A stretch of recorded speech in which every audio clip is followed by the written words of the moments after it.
ایک بھائی پوچھتے ہیں کہ اگر دوران نماز کسی کا وضو ٹوٹ جائے یا یاد آئے کہ وہ باوضو نہیں تھا تو ایسی صورت میں اسے کیا کرنا چاہیے؟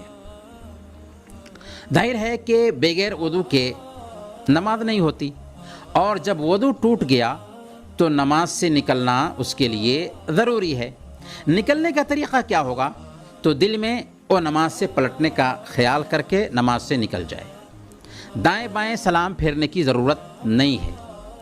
باہر نکلتے وقت ناک پر ہاتھ رکھے ہوا ہو، پھر وضو کر کے نماز میں شامل ہو۔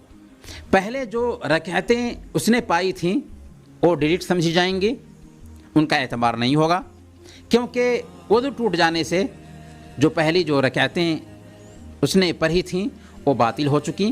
سنن ابی داؤد کی روایت ہے، اللہ کے نبی صلی اللہ علیہ وسلم نے ارشاد فرمایا اذا فصى احدكم في الصلاة فلينصرف وليتوضا وليعد الصلاة، کہ جب تم میں سے کسی آدمی کا نماز میں وضو ٹوٹ جائے تو اسے چاہیے کہ وہ نماز سے باہر لوٹے اور نماز کو دہرائے۔